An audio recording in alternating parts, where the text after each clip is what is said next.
2016 헌나일 대통령 탄핵 사건에 대한 결정 선고는 2017년 3월 10일 11시에 하기로 한다.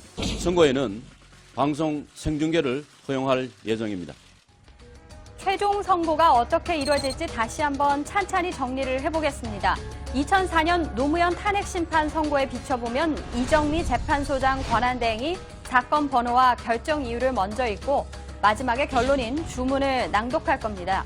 다시 한번 말씀드리지만 결론이 뒤에 나오는 미괄식입니다. 끝까지 얘기를 들어봐야 한다는 겁니다. 주문은 탄핵 기각 결정 때는 이 사건 심판 청구를 기각한다.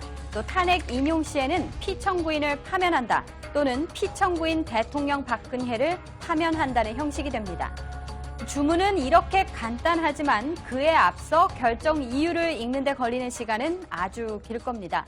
2004년 탄핵 심판 때는 탄핵소추 사유가 3개에 불과했지만 이번엔 13개에 달합니다. 게다가 소수 의견을 낸 재판관이 있다면 그 의견까지 공개를 해야 합니다. 그래서 2004년에 25분이 걸렸던 선고 시간이 이번엔 1시간가량 이어져서 정오쯤에 끝날 걸로 예상이 됩니다.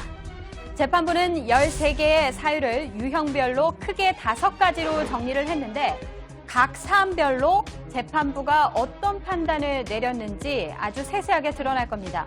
무엇보다 논쟁적인 사안이었던 세월호 참사와 관련해 재판부가 어떤 판단을 내릴지가 관심이죠.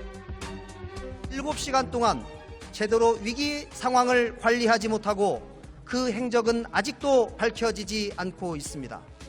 대통령은 온 국민이 가슴 아파하고 눈물 흘리는 그 순간 국민의 생명과 안전을 책임지는 최고 결정권자로서 세월호 참사의 경위나 피해 상황, 피해 규모, 구조 진행 상황 등을 제대로 인식하지 못하고 있었던 것입니다. 저희들은 세월호 침몰 사고에 대해서 좀 불행한 일이긴 하지만 대통령이 직접 책임을 지거나 생명권을 침해한 사실로 인정하기 좀 어렵다고 보고 있습니다.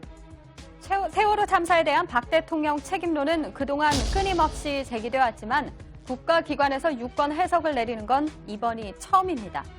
헌재는 2004년에 이어 또 한 번 대통령 탄핵 심판을 맡게 됐습니다. 재판관들이 어떤 역사적인 결정을 내릴지는 정말 아무도 알 수가 없습니다. 재판관들은 인용 시, 기각 시 등 각각의 경우에 맞춰 결정문 초안을 써놨고요. 손질에 들어갔다고 합니다. 표결만 남겨둔 겁니다.